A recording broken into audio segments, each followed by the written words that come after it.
Hello folks, welcome to Loop Learnings and और आज के टॉपिक में हम बात करेंगे टेकिंग ओनरशिप के बारे में। तो stick around and let's get started.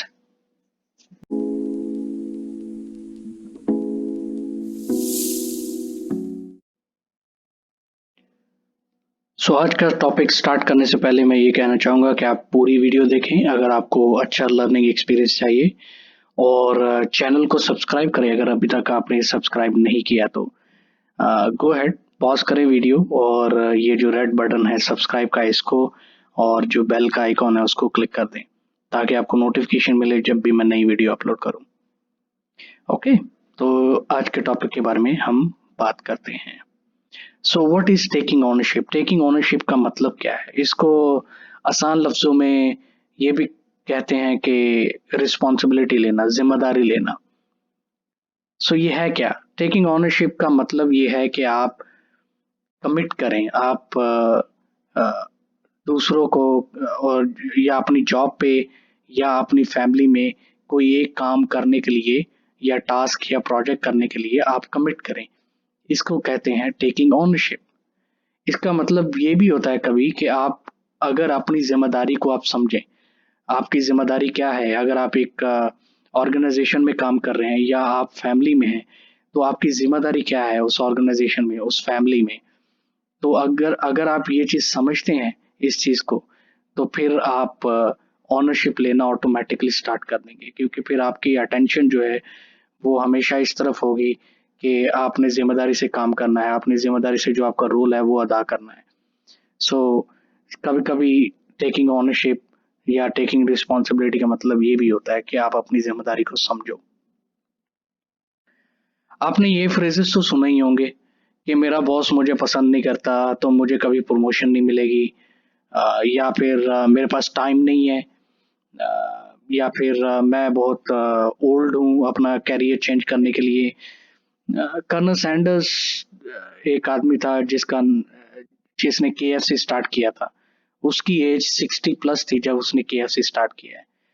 तो एज डजंट मैटर, आप में वो अ, होनी चाहिए, डिजायर, वो ख्वाहिश होनी चाहिए कुछ करने की। तो एज एज डजंट मैटर।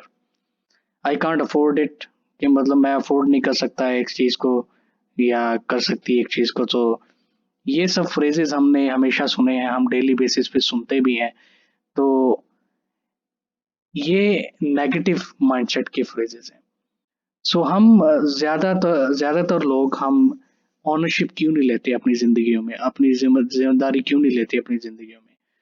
ऐसे फ्रेजेस जो मैंने ऊपर अभी अब बताए हैं, चार फ्रेजेस, इनके बारे में अगर हम बात करें तो इस ये फ्रेजेस अगर हम ये सोचते हैं या कहते हैं या कोई दूसरा कहता है ऐसे, ये सोचता है, तो इस बात की वो निशानदेही है कि अ, वो अपनी पर्सनल जिम्मेदारी नहीं ले सकता बंदा, या वो समझ नहीं रहा अपनी जिम्मेदारी को, अपने रोल को एक ऑर्गेनाइजेशन में या एक फैमिली में। उनका फोकस हमेशा प्रॉब्लम पे रहता है, ना कि सिर्फ सोल्यूशन पे हो। उनका फोकस हमेशा दूसरे लोगों पे रहता है कि उसको प्रमोशन मिल गई, मुझे नहीं मिली, उसको ये मिल गया, मुझे नहीं मिला।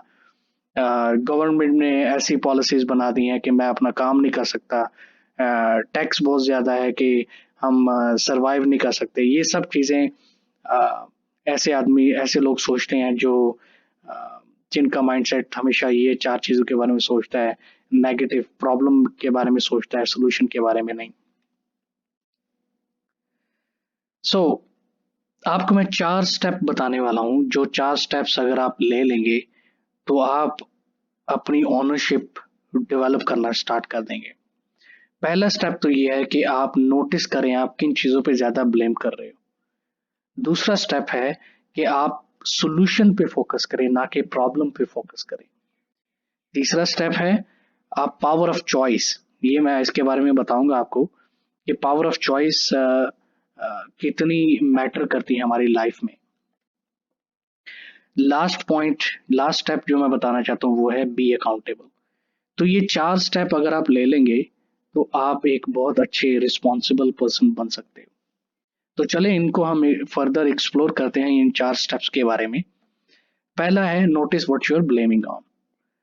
तो अक्सर हम ब्लेम करते हैं दूसरे लोगों को, सर्कमस्टांसेस को, हालात को।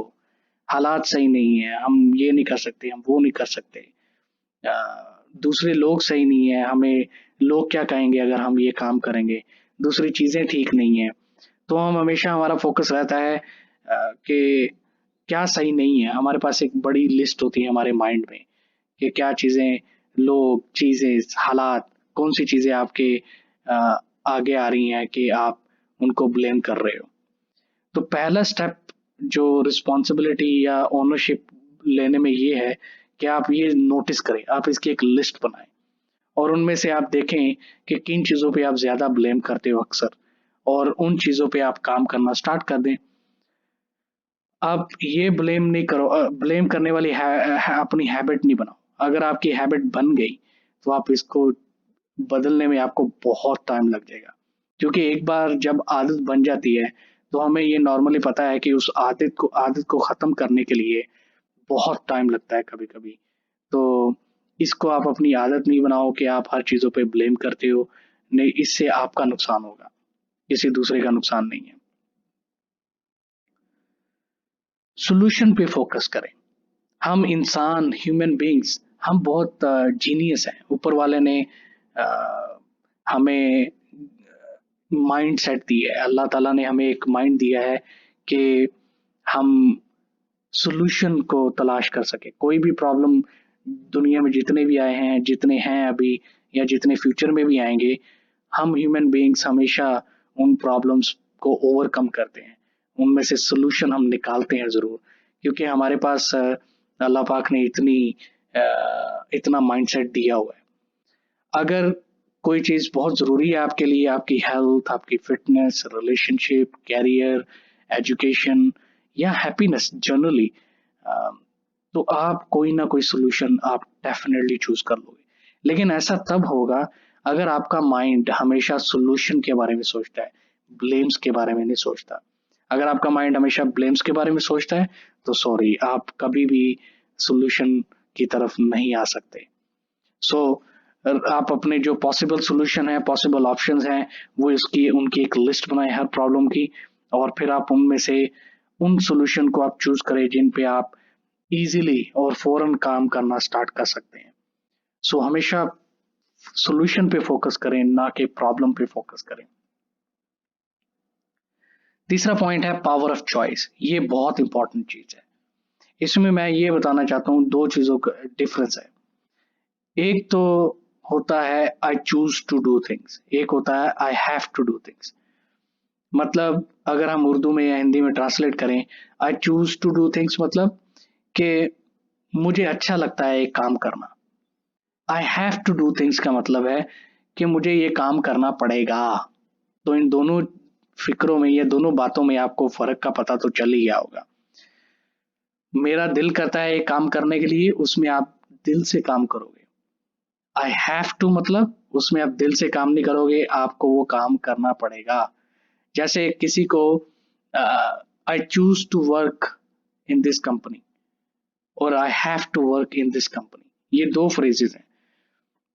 जो पहले वाला I choose to work in this company, वो इंसान दिल से काम कर रहा है, ठीक है। और जो दूसरा फ्रेज है I have to work in this company, वो इंसान दिल से काम नहीं कर रहा, वो बस अपना जाता है, 8 o'clock जाता है, क्लॉक इन करता है और 6 o'clock क्लॉक आउट करके घर आ जाता है बस। इन बिटवीन क्या होता है, उसके बाद क्या होता है, उसको उससे कोई गर्ज नहीं है। सो आप हमेशा जो लैंग्वेज चूज करते हो वो बहुत इंपॉर्टेंट है। हमेशा चूज टू वाली लैंग्वेज यूज करो, हैव टू वाली लैंग्वेज यूज नहीं करो। मसलन I choose to play cricket today, कि मैं खुद से चाहता हूँ कि मैं क्रिकेट खेलूं, नॉट कि I have to play cricket today, ठीक है। I choose to go to gym every day, कि मैं ये खुद से चाहता हूँ कि मैं हर रोज जिम में जाऊं, ना कि मुझे हर रोज जिम में जाना पड़ता है। देखिए, दो चीजों में फर्क है। जाना पड़ता है मतलब वो दिल से नहीं जाएंगे आप।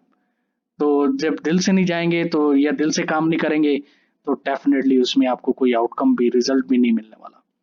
आई choose to eat healthy food, मैं हेल्थी फूड खुद चूज करता हूँ खाने के लिए, ना कि I have to eat healthy food. So choose to और हैव टू में बहुत बड़ा फर्क है। I choose to walk to work instead of driving. मतलब मैं ये पसंद करता हूँ कि मैं अपने काम पे जाने के लिए मैं वॉक करूं, ना कि ड्राइव करूं। तो इसका ऑपोजिट क्या है? I have to walk to work instead of driving, कि मुझे हर रोज वॉक करना पड़ता है काम पे जाने के लिए। तो ये दोनों में फर्क है। I choose not to use social media, कि मैं, मेरी ये अपनी ख्वाहिश है, मेरी ये अपनी जिम्मेदारी है कि मैं सोशल मीडिया ज्यादा इस्तेमाल नहीं करूंगा। तो चूज टू और हैव टू, इन दोनों में बहुत फर्क है, और इसका जो रिजल्ट आता है उन दोनों में भी बहुत फर्क होगा। तो हमेशा आप चूज टू वाली लैंग्वेज यूज करें, ना कि हैव टू वाली लैंग्वेज। ओके, सो ये बहुत पावरफुल चीज है। फोर्थ पॉइंट जो मैंने आपसे शेयर करना है वो है बी अकाउंटेबल।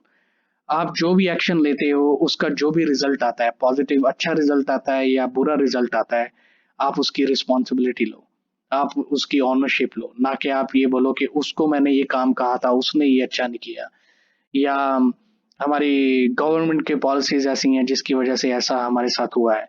ऐसा कुछ भी नहीं है। आप रिस्पॉन्सिबिलिटी लो। जब आप रिस्पॉन्सिबिलिटी लोगे तो आपके एक्शन भी उसी के हिसाब से होंगे। आप फिर जिम्मेदारी जब लेते हो तो आप कोई भी एक्शन लेने से पहले आप सोचोगे कि इसका रिजल्ट क्या आएगा, अच्छा आएगा या बुरा आएगा। सो हमेशा अपने एक्शंस की जिम्मेदारी ले। तो ये थे 4 पॉइंट्स। अगर ये 4 स्टेप्स या पॉइंट्स आप इम्प्लीमेंट करते हो अपनी लाइफ में, तो मैं आपको अश्योरेंस देता हूँ कि आप रिस्पॉन्सिबल पर्सन बन जाओगे अपने प्रोफेशनल कैरियर में और आपकी पर्सनल लाइफ में भी। आई होप आपने कुछ सीखा होगा। अगर आपने सीखा है या नहीं भी सीखा, मुझे कमेंट्स में बताएं। मुझे बड़ा अच्छा लगता है आपके कमेंट्स पढ़ना। प्लीज सब्सक्राइब करें चैनल को। जाने से पहले मैं ये बताना चाहता हूँ कि नेक्स्ट टॉपिक हमारा जो है वो है टीम वर्क। हम टीम वर्क के ऊपर बात करेंगे, तो आप स्टे ट्यून। अगर आपको ये भी टॉपिक के बारे में सीखना है तो आप मेरे चैनल को सब्सक्राइब करें, बेल का आइकॉन हिट कर दें ताकि आपको नोटिफिकेशन मिले। दूसरों के साथ शेयर करें, लाइक करें, ताकि इस चैनल को मजीद आगे बढ़ाया जाए। सो बहुत शुक्रिया आपने ये वीडियो देखी। थैंक यू वेरी मच, और मिलते हैं अगले वीडियो में टीम वर्क के साथ।